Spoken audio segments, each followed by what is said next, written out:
Hello dear friends, আজি মই লৈ আহিছোঁ ক্লাছ 11 বায়োলজি চেপ্টাৰ 5 সপুষ্পক উদ্ভিদৰ দৈহিক গঠন বা আকাৰ মৰ্ফোলজি অফ ফ্লোৰিং প্লেন্টস এই চেপ্টাৰৰ নোটছ আৰু এই নোটছখিনি আছামিজ মিডিয়ামৰ হয় আৰু এই নোটছখিনি তোমালোকে বহিতে লিখি ল'বা ইয়াৰ পৰা তোমালোকৰ কমন পৰিব। ফাৰ্ষ্ট অফ অল তোমালোকে লিখিবা পুষ্পবিন্যাস দুই প্ৰকাৰ, 1 নম্বৰ নিয়তাকাৰ আৰু 2 নম্বৰ অনিয়তাকাৰ। ইয়াৰ চিত্ৰ নিয়তাকাৰৰ চিত্ৰ এইটো আৰু অনিয়তাকাৰৰ চিত্ৰ এইটো, তোমালোকে চিত্ৰটো আঁকি ল'বা। তাৰপিছত লিখিবা ফুল তিনি প্ৰকাৰৰ, 1 নম্বৰ গৰ্ভপাত পুষ্পী, 2 নম্বৰ পৰিগৰ্ভ পুষ্পী আৰু ৰোমান 3 গৰ্ভশীৰ্ষ পুষ্পী। তোমালোকে চিত্ৰকেইটা আঁকি ল'বা। ইয়াৰ পৰা নিট 2024 কুৱেশ্যন আহিছিল যে এনেকুৱা ধৰণৰ চিত্ৰ দিয়া থাকিব, তাৰ পৰা মানে বাছি উলিয়াব লাগে যে এইটো হ'ল গৰ্ভপাত পুষ্পী। চিত্ৰৰ নামকেইটা চাই ল'বা। গৰ্ভপাত পুষ্পী ইয়াক অৰ্ধগৰ্ভী বুলি কোৱা হয়। এইটো হ'ল পৰিগৰ্ভ পুষ্পী, ইয়াক অধগৰ্ভী বুলি কোৱা হয়। এইটো হ'ল গৰ্ভশীৰ্ষ পুষ্পী, ইয়াক অধগৰ্ভী বুলি কোৱা হয়। তোমালোকে চিত্ৰ আৰু নামকেইটা লিখি ল'বা। তাৰপিছত লিখিবা পুষ্পপত্ৰ বিন্যাস 4 প্ৰকাৰৰ, 1 নম্বৰ প্ৰান্ত স্পৰ্শী। চিত্ৰবিলাক আঁকি ল'বা। আকঞ্চিত, স্বৰ্ণপ্ৰান্তীৰ আৰু লাষ্ট এইটো ধ্ৰুৱজীয়। এই 4টা তোমালোকে চিত্ৰ আঁকি ল'বা। তাৰপিছত লিখিবা স্ত্ৰীস্তৱক। ইয়াৰে অপৰাবিন্যাস প্ৰকাৰৰ যে অপৰাবিন্যাস প্ৰকাৰ, ইয়াৰে 5টা প্ৰকাৰ আছে। 1 নম্বৰ প্ৰান্তীয়, 2 নম্বৰ অক্ষীয়। চিত্ৰবিলাক আঁকি ল'বা। ৰোমান 3 পাৰ্শ্বীয়, ৰোমান 4 মুক্তকেন্দ্ৰীয় আৰু ৰোমান 5 মূলীয়। আৰু চিত্ৰকেইটা তোমালোকৰ কিতাপত আছে, তোমালোকে কিতাপত চাই আঁকি ল'ব পাৰা। তাৰপিছত লিখিবা এডাল আদৰ্শ সপুষ্পক উদ্ভিদৰ অৰ্ধবৈজ্ঞানিক বিৱৰণ। ইয়াত লিখিবা পুষ্প সংকেত কিছুমান চিহ্নৰ দ্বাৰা প্ৰকাশ কৰা হয়, যে সহপত্ৰ যুক্তৰ বাবে ইয়াৰ সংকেত হ'ব বিআৰ। তাৰপিছত লিখিবা বেটু বা বৃতি, ইয়াৰ বাবে হ'ব কে। দলমণ্ডল বা পাহি, ইয়াৰ বাবে হ'ব চি কৰেলা। নেক্সট পৰিদলৰ বাবে হ'ব পি, পুংস্তৱকৰ বাবে হ'ব চিহ্ন সংকেত হ'ব এ, স্ত্ৰীস্তৱকৰ বাবে হ'ব জি, এণ্ড গৰ্ভপাত পুষ্পীৰ বাবে হ'ব জি, তলত এটা কাৰচিন। গৰ্ভশীৰ্ষ পুষ্পীৰ বাবে জি ওপৰত কাৰচিন হ'ব। পুংলিংগী ইয়াৰ বাবে হ'ব অ, ওপৰত কাৰচিন। স্ত্ৰীলিংগী ইয়াৰ বাবে হ'ব অ, তলত প্লাছ চিহ্ন। নেক্সট উভয়লিংগীৰ বাবে হ'ব অ, ওপৰত কাৰচিন, তলত প্লাছ চিহ্ন। আৰু সমমিতৰ বাবে হ'ব গোল দি তোমালোকে প্লাছ চিহ্ন দিবা। এক প্ৰতিসমৰ বাবে হ'ব পাৰ্চেণ্টেজ।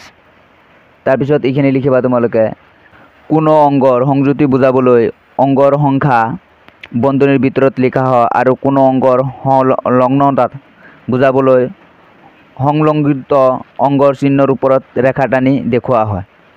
এইটো চিত্ৰ তোমালোকে আঁকি ল'বা। তাৰপিছত ইয়াত লিখিবা পুষ্প সংকেত, এইখিনি হ'ব। আৰু চিত্ৰ তোমালোকে এটা 5.20 তোমালোকে পাই যাবা পুষ্প চিত্ৰ। তোমালোকে চিত্ৰটো কিতাপত চাই ল'বা। তাৰপিছত চাবা তোমালোকে উৰহী গোত্ৰ, ইয়াৰ পুষ্প সংকেত এইখিনি আৰু চিত্ৰ এইটো আঁকি ল'বা। তাৰপিছত হ'ল এইটো চিত্ৰৰ বাবে এইটো হ'ল পুষ্প সংকেত আৰু এইটো হ'ল পুষ্প চিত্ৰ। চিত্ৰটো আঁকি ল'বা আৰু পুষ্প সংকেতটো লিখিবা। তাৰপিছত লিখিবা পিঁয়াজ গোত্ৰ বা লিলিয়েচি, ইয়াৰ পুষ্প সংকেত এইখিনি আৰু চিত্ৰটো তোমালোকে আঁকি ল'বা। এইটো চিত্ৰ তোমালোকে এইটো আঁকি ল'বা। তাৰপিছত লিখিবা মূলতন্ত্ৰ, সপুষ্পক উদ্ভিদৰ মাটিত পোত খাই থকা অংগটোক মূলতন্ত্ৰ বুলি কোৱা হয়। বিটপ বা কাগজতন্ত্ৰ, কাণ্ড, ডালপাত আদি মাটিৰ ওপৰত থকা উদ্ভিদৰ অংগসমূহক বিটপ বা কাগজতন্ত্ৰ বুলি কোৱা হয়। নেক্সট লিখিবা প্ৰাথমিক মূল, উদ্ভিদৰ জন্ম মূলৰ দৈৰ্ঘিক বৃদ্ধিৰ ফলত সৃষ্টি হোৱা মূলক প্ৰাথমিক মূল বুলি কোৱা হয়। গৌণমূল, প্ৰাথমিক মূলৰ দাঁতিৰ বা পাৰ্শ্বীয়ফালে বিভিন্ন ক্ৰমত সৃষ্টি হোৱা মূলবিলাকক গৌণমূল বুলি কোৱা হয়। মুখ্য মূলতন্ত্ৰ, প্ৰাথমিক মূল আৰু ইয়াৰ শাখা প্ৰশাখাসমূহক একেলগে মুখ্য মূলতন্ত্ৰ বুলি কোৱা হয়। গৌণ মূলতন্ত্ৰ, গৌণ মূল আৰু ইয়াৰ শাখা প্ৰশাখাসমূহৰ একেলগে গৌণ মূলতন্ত্ৰ বুলি কোৱা হয়। নেক্সট লিখিবা অস্থানিক মূল, জন্ম মূলৰ বাহিৰেও উদ্ভিদৰ অন্য অংগৰ পৰা সৃষ্টি হোৱা মূলক অস্থানিক মূল বোলে। উদাহৰণ পাণ, কেতেকী, আহঁত আদি। নেক্সট লিখিবা ডকামূল, উদ্ভিদৰ গাঁঠি অংশৰ পৰা ওলোৱা মূলসমূহক ডকামূল বুলি কোৱা হয়। উদাহৰণ কুঁহিয়াৰ, মাকৈ আদি।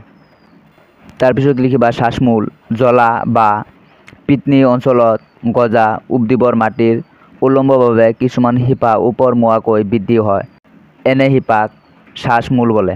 উদাহৰণ শ্বাসমূল নিউ মেটকৰ। তাৰপিছত লিখিবা কুৱেশ্যন যে শিপাৰ কাম কি। ইয়াৰ উত্তৰ হ'ল যে শিপাৰ কাম হ'ল 1 নম্বৰ শিপাই মাটিত মিহলি হৈ থকা অজৈব লৱণৰ লগতে পানী শোষণ কৰে। 2 নম্বৰ শিপাই গা গছৰ অংগসমূহ ধাৰণ কৰে। 3 নম্বৰ শিপাই খাদ্য সঞ্চয় কৰে আৰু উদ্ভিদৰ বৃদ্ধিৰ বাবে লাগতিয়াল জৈৱিক বা হৰম'ন উৎপন্ন কৰে। কুৱেশ্যন নং 2 আৰু তোমালোকে এইটো এক্সাৰচাইজৰ 8 নম্বৰ কুৱেশ্যন হয় যে কাণ্ড কি ইয়াৰ কামসমূহ লিখা।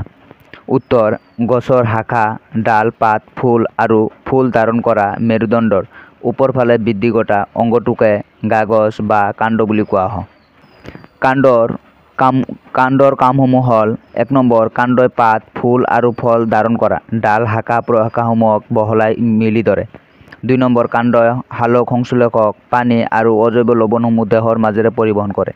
3 নম্বৰ কিছুমান কাণ্ডই খাদ্য সঞ্চয় অৱলম্বন আত্মৰক্ষা অংগজ প্ৰজনন আদি কামৰ অংগ গ্ৰহণেৰে গছৰ কাৰ্য সমাধা কৰে। তাৰ পিছৰ কুৱেশ্যন চাবা এইটো এক্সাৰচাইজৰ কুৱেশ্যন নং 4 হয় উদাহৰণ সৈতে বিভিন্ন প্ৰকাৰৰ পত্ৰবিন্যাসৰ ব্যাখ্যা কৰা।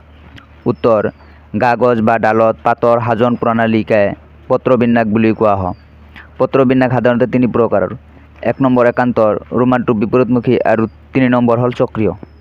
ৰোমান 1 লিখিবা একান্তৰ এই পত্ৰবিন্যাসত কাণ্ডৰ প্ৰতিটো গাঁঠিৰ পৰা একান্তৰভাৱে একোটাকৈ পাত ওলা।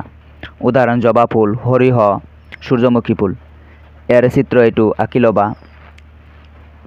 ৰোমান 2 বিপৰীতমুখী এই ধৰণৰ পত্ৰবিন্যাসত প্ৰতিটো গাঁঠিৰ পৰা বিপৰীতমুখীকৈ এযোৰকৈ পাত ওলা। উদাহৰণ মধুৰিআম।